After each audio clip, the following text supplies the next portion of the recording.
Assalamualaikum warahmatullahi wabarakatuh. Kami dari kelompok 6 ingin mempresentasikan hasil diskusi kami tentang Perang Dagang Amerika Serikat, Cina, dan dampaknya. Kami beranggotakan saya, Sania Dwilia, Ahmad Nikal, Maulida Khaira, Amelia Cahyadini, dan Viko Denli. Next. Oke, yang pertama itu kronologi Perang Dagang Amerika Serikat dan Cina. Amerika Serikat dan Cina selama kepemimpinan Presiden AS Donald Trump terlibat perang dagang hingga mempengaruhi sektor perdagangan global sejak 2019 lalu, yang bermula karena Donald Trump kesal dengan neraca perdagangan Amerika Serikat yang selalu tercatat defisit dengan Cina. Jadi, Trump memilih langkah proteksionisme untuk memperbaiki neraca perdagangan Amerika Serikat dengan memutuskan untuk menaikkan bea masuk impor panel surya dan mesin cuci yang masing-masing menjadi 30% dan 20%. Sejak saat itu, tepatnya 22 Januari 2018, perang dagang pun dimulai. Amerika juga mengenakan tarif bea masuk untuk baja sebesar 25% dan 10% untuk aluminium pada Maret 2018. Cina tentunya membalas dengan menaikkan tarif produk daging babi dan skrap aluminium mencapai 25%, dan Beijing memberlakukan tarif 15% untuk 120 komoditas AS seperti almond dan apel. Cina juga melaporkan hal ini kepada WTO terkait tarif impor baja dan aluminium pada April 2018. Setelahnya, Departemen Perdagangan Amerika mengeluarkan kebijakan baru berupa larangan perusahaan telekomunikasi Cina untuk membeli komponen Amerika Serikat selama 7 tahun. Dengan kebijakan ini, Cina dan Amerika Serikat pun mengadakan pertemuan untuk membicarakan perang dagang di Beijing pada Mei 2018. Namun, pertemuan ini tidak berjalan dengan solusi yang terbaik. Begitupun saat pertemuan kedua antara Menteri Perdagangan Amerika Serikat, Wilbur Ross, dan pihak Cina pada akhir Mei 2018. Hasil dari kesepakatan fase pertama oleh kedua belah pihak, Amerika Serikat tetap akan mengenakan tarif atas barang impor Cina hingga ada perjanjian fase kedua. Tetapi di satu sisi, Amerika Serikat juga setuju untuk menangguhkan tarif pada sejumlah produk elektronik senilai 160 miliar dolar Amerika Serikat yang berlaku pada 15 Desember 2019. Dan hingga saat ini Amerika Serikat dan Cina belum membahas untuk lebih lanjut mengenai kesepakatan dagang fase kedua dikarenakan pandemi COVID-19. Oke, selanjutnya.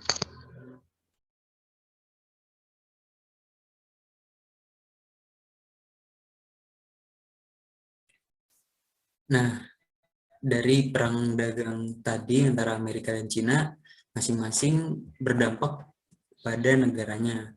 Nah, apa aja sih dampaknya? Untuk Amerika Serikat, dampak positif yang pertama, satu, dengan berkurangnya investasi dari Cina, Amerika akan lebih meningkatkan kerjasamanya dengan negara lain. Dalam hal ini, maka Amerika akan meningkatkan kerjasamanya dengan negara-negara lain. Kedua, produktivitas meningkat. Ketika Amerika kekurangan suplai impor dari Cina, maka untuk memenuhi sebagian kebutuhan pasarnya yang tadi, maka Amerika harus meningkatkan produktivitas dalam negerinya demi memenuhi kebutuhan pasar. Ada dampak positif yang ketiga, mengevaluasi dan mengatur ulang strategi perdagangan internasionalnya. Salah satu dampak dari perang dagang tersebut adalah Amerika harus mencari supplier lain untuk menutupi kebutuhan akan komoditas tertentu yang sulit didapatkan dari Cina. Dan juga membuat Amerika perlu membuat regulasi-regulasi tambahan demi menghambat perdagangan Cina. Hal ini menekan Amerika untuk melakukan evaluasi perdagangan dan juga mengatur ulang strategi dagangnya di kawasan internasional. Nah, dampak negatifnya untuk Amerika, yang pertama, sulit mendapatkan produk daging babi dan scrap aluminium dari Cina karena Cina telah menaikkan tarifnya sebesar 25%. Yang kedua, kehilangan investasi dari Cina. Perang dagang yang terjadi menyebabkan Amerika terus menaikkan tarifnya sehingga membuat para investor Cina kurang berminat karena biaya tarif yang terlalu tinggi. Yang ketiga, keharmonisan hubungan antar negara terusik. Nah, ketidakpastian yang dijalani secara buruk, ketidaksepakatan yang dijalani secara buruk membuat hubungan Amerika dan Cina kerap buruk, saling meningkatkan biaya tarif dan membatasi masuknya komoditas dari masing-masing negara, membuat ketidaksepakatan menjadi peperangan dagang.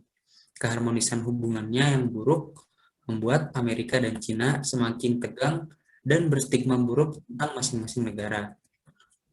Nah, selanjutnya ada dampak bagi Cina sendiri. Kemudian ada dampak bagi negara Cina. Yang pertama adalah dampak positif. Dengan berkurangnya ekspor dan juga investasi ke Amerika akan menjadi peralihan modal serta manufaktur ke negara lain, sehingga akan memiliki peluang yang lebih besar dalam menjalin perekonomian dengan negara lain. Di sini Cina akan memperbesar peluang untuk membuka perdagangan ke negara lain selain Amerika. Yang kedua, banyak elemen dari kesepakatan yang telah mereka kedua negara tersebut buat yang bakal membuat ekonomi Cina lebih kuat. Cina pun akan lebih inovatif karena dari segi kesepakatan yang dibuat, Cina akan menahan diri dari memaksa perusahaan asing yang beroperasi di Cina untuk mentransfer teknologi mereka ke perusahaan domestik. Ekonomi Cina juga dinilai akan mendapat dorongan jangka pendek dari kesepakatan perdagangan kedua negara tersebut. Langkah-langkah stimulus seperti lebih banyak pengeluaran oleh pemerintah daerah, pajak yang lebih rendah, dan lebih banyak kredit bank. Gencatan senjata yang dilakukan juga dapat membantu mengurangi kemerosotan sentimen bisnis dan investasi di Cina. Yang kedua adalah dampak negatif bagi Cina. Karena terjadinya perang dagang antara kedua belah negara, pertumbuhan ekonomi di Cina diperkirakan akan melambat ke level terendah dalam 30 tahun terakhir, yaitu dari 6,2% tahun ini setelah melanjutkan perlambatan menjadi 5,9% pada akhir tahun 2020 menurut pendapat jejak Reuters. Yang kedua adalah sulit untuk mendapatkan kedelai, manufaktur, dan juga produk-produk agrikultur Amerika, karena Cina adalah pembeli terbesar produk-produk tersebut. Yang ketiga, sektor yang paling terkena dampak adalah industri pengolahan minyak, batu bara, dan bahan bakar lain, di mana laba terus menurun. Faktor utama anjloknya laba industri Cina karena penurunan harga produk di pabrik dan perlambatan pertumbuhan. Yang keempat, kehilangan investasi dari Amerika. Perang dagang yang terjadi menyebabkan Cina terus menaikkan tarifnya sehingga membuat para investor dari Amerika kurang berminat karena biaya tarif yang terlalu tinggi. Kemudian ada hubungan kedua negara akan memburuk karena ketidaksepakatan yang dijalani secara buruk membuat hubungan kedua negara saling memburuk dan serta saling meningkatkan biaya tarif dan membatasi masuknya komoditas dari masing-masing negara, membuat ketidaksepakatan menjadi peperangan dagang. Keharmonisan hubungan yang buruk membuat Amerika dan Cina semakin tegang dan berstigma buruk tentang masing-masing negara. Yang keenam, karena rusaknya hubungan bersama perekonomian dan karena perekonomian identik dengan politik, maka juga membuat keadaan politik di kedua negara memanas sehingga terjadi juga perselisihan.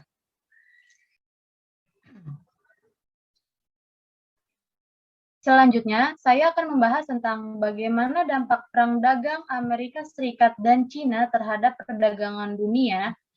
Banyak yang mengatakan bahwa perang dagang antara Amerika Serikat dengan Cina akan membawa dampak bagi perdagangan dunia sekaligus menjadi peluang bagi negara-negara mitra dagang kedua negara besar tersebut. Yang pertama, ada dampak positif. Dampak positifnya antara lain adanya kemungkinan terjadinya relokasi industri dari Cina dan Amerika Serikat ke negara-negara yang tidak terlibat. Yang kedua, beberapa negara memiliki kesempatan untuk mengekspor komoditi ke Amerika Serikat atau Cina Yang ketiga, adanya peralihan modal dan manufaktur ke negara-negara Asia Tenggara sangat potensial terjadi. Yang keempat, perang dagang dua negara tersebut justru membuka pasar baru bagi sejumlah negara. Lalu ada dampak negatif. Yang pertama, menyebabkan lambatnya perekonomian dunia dan turunnya pertumbuhan ekonomi dunia. Yang kedua, turunnya permintaan di pasar dunia, volume dan harga barang berada di level yang rendah.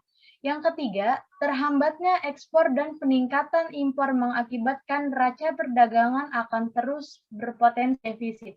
Yang keempat, dapat mengakibatkan kurangnya porsi perekonomian global sebanyak perekonomian Swiss. Maksudnya adalah besaran tarif yang sudah berlaku atau diumumkan akan membuat pertumbuhan ekonomi global merosot sebanyak 0,8%. Angka tersebut setara dengan perekonomian Swiss. Yang kelima, sumber pertumbuhan perdagangan internasional dan juga harga komoditas berdampak tidak menguntungkan terhadap berbagai negara. Next.